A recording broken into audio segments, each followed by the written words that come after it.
接下来特别关心到，川普已经下令要炸委内瑞拉了。现在说法呢是 CIA 是幕后的黑手吗？另外一方面，我们今天也会关心到中国大陆跟俄罗斯也同步现在卡位在拉美国家，美国后院全面起火。赶快来看到川普在12月29号最新证实的，他说呢，美军呢在委内瑞拉的行动中已经摧毁了一座大型的设施，主要是因为这边有做运毒的动作，在他们把毒品装载到船上的码头区域的时候，发生了一次巨大的爆炸。他说他很清楚是谁做的，但是呢，他不想要多说是谁。好 ，CNN 怎么说？他认为这可能是 CIA 对于委内瑞拉一处港口设施发动用无人机所做的一场空袭行动。这个是美国接下来要陆上作战针对委内瑞拉的一个前兆吗？这一系列的动作。另一方面，我们看到美国的这个早就已经重兵部署在委内瑞拉的附近了，包括有这个福特号航母，还有 F-35等等。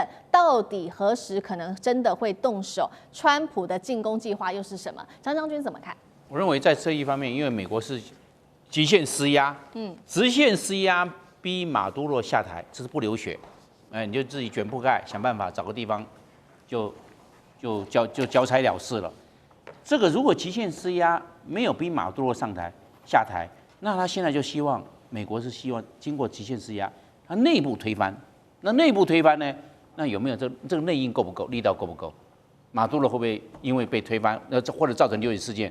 就马杜罗就除掉了，因为马杜罗是反美政权，美国希望有个亲美政权，所以也断了马杜罗的这个我们讲的金源，这个金钱呢，他这个每一年光卖石油就是80亿美元，他靠这个外汇，你知道，我断掉你石油，统统给你扣住，不让你不要外销，然后让这个马杜罗面对更大的经济的压力，而转化为政治压力，是这个样啊。如果都没有办法内部推翻。没有办法逼马杜罗下台，那可能美国会动手。美国对动手的可能不会，我认为不会大动干戈，斩首就可以了。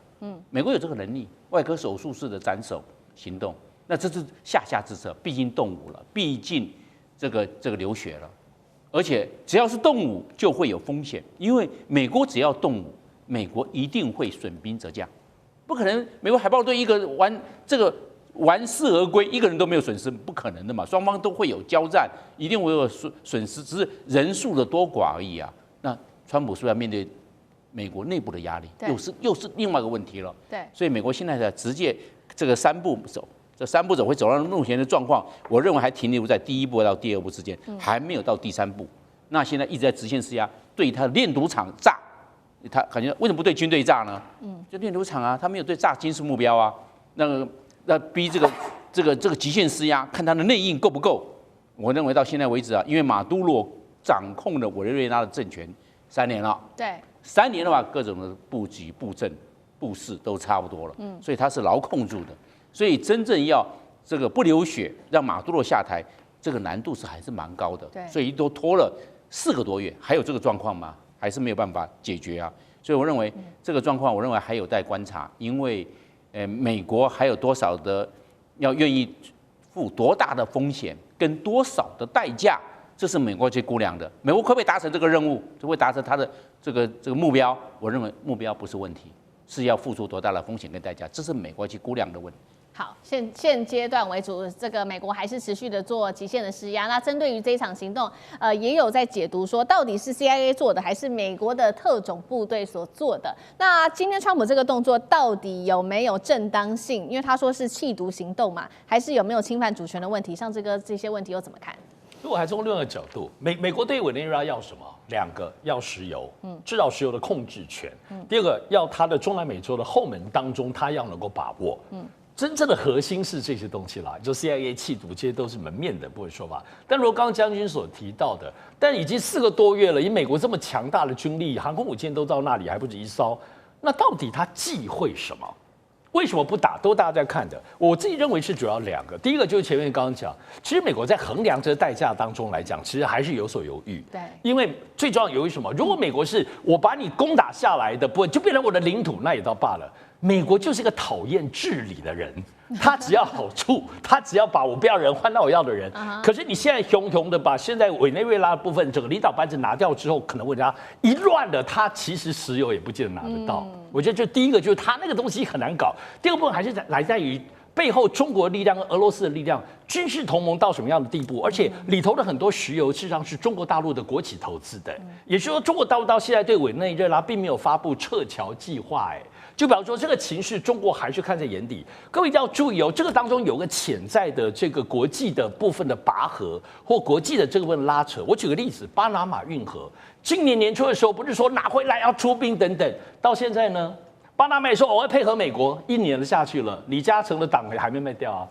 然后所有这些东西，中国大陆还是紧紧的控制，不轻易的撤退。也就是说，中国大陆在中南美洲自己长久以来布局，不会因为美国的威吓就有所影响。而这个当中的人事实地物的变撒在里头，究竟有多么浓密？其实美国当然会知道。我认为就是因为知道，所以才没有轻易动手。背后还是有中俄跟美国之间的大国在台面下我们见不到的，包括这些利益方面的拉扯的力量。对，确实哦，在这一场的行动当中，美国忌讳的为什么不打的，还有这个中俄这种军事同盟的关系，他们跟委内瑞拉还是有一个比较深的关系。我们看到，尤其呢，现在中国大陆它也是长期的买这个委内瑞拉的石油。那现在有一个最新数据，来自于德国之声的分析，他说目前委内瑞拉仅占大陆石油4%，但是呢，确实还在持续的数字上升当中。12月每日进口大约是60万桶委内瑞拉的原油。那你说这数字没有很高，为什么大陆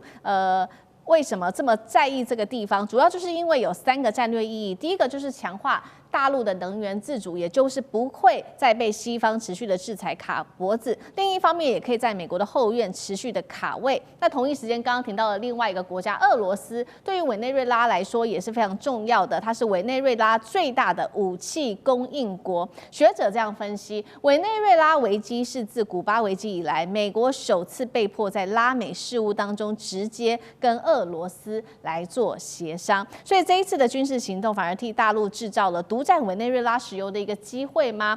委内瑞拉是否成为这个普丁手中的活棋？因为它可以趁此来包括分散美国的战略重心，来制衡川普。怎么解读，干哥？没有，我跟你讲，螳螂捕蝉嘛，什么东西在后？很简单。今天我跟你讲，委内瑞拉现在被美国制裁，对不对？但是美国还是认为说，在外交上面是不是要跟俄罗斯谈一下？那你就会觉得说，美国第一次要，也不说低头啦，第一次要说，老哥，我们看一下这个都是你在扶持的，为什么？2013年老总统查韦斯去世之后，有一个瓜伊多，美国支持的，在国会大选临时大选中得胜了，美国要支持他的胜，可是后来马杜罗强势介入。马杜罗老实讲，那个时候马杜罗上来的时候，我跟你讲，美国人就很讨厌他了，不是川普讨厌他而已。所以川普是这个多年的仗做一次报，但是川普想得更远，你知道为什么吗？我刚才讲螳螂可能是美国捕蝉捕蝉是委内瑞拉，黄雀后面是一个什么俄罗斯，再后面一个是中国。为什么？我们现在已经大家都知道了，讲了很多次了。委内瑞拉石油蕴藏量是多少桶？大家知道吧？3000亿桶是人类目前可知最大的油田蕴藏区。你把北海布伦特拿来比都可以，你把南极还不知道拿来比都可以。目前已知道的最大石油蕴藏是在南美的委内瑞拉，3000亿桶。中国当然要赶快，现在我跟你讲，中国现在赶快把那个通信还有那个通讯器材、家电器材都卖给委内瑞拉。所以其实中国在委内瑞拉是很近的，他都没有讲一句话，慢慢在插旗。然后最重要的是什么？最重要的是你今天如果说你委内瑞拉，它现在已经变成美国的眼中钉，对不对？重要的是在委内瑞拉跟圭亚那的这2个国土的交界边缘发现了新的油藏。我跟你讲，这个油藏一定要美国来控制，不可能再让委内瑞拉你自己控制。所以他现在对于马杜罗的态度非常强硬。我跟你讲，没得讲，你只有下台。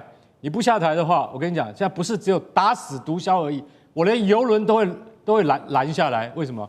油轮拦下来就是你的经济命脉，因为你的石油公司在我们美国运作已经被我冻结资产了，现在我直接拦油轮。所以这个你说他没有中情局的角色在里面，我是怎么样都不相信。快要70年前，1962年的古巴飞弹危机发生的时候，美国那个失败的行动——朱罗湾入侵事件，谁主导？就中情局主导的啊！中情局训练古巴人怎么样去打你们的卡斯楚，结果一败涂地。那这一次呢，他没有，我相信川普没有再笨到说要用委内瑞拉的自己人去打马杜罗，因为我想那个真的不切实际。你应该要用外交跟经济，甚至跟俄罗斯去谈，看能不能解决这个问题。因为马杜罗摆明就是反美了嘛，但最后不要忘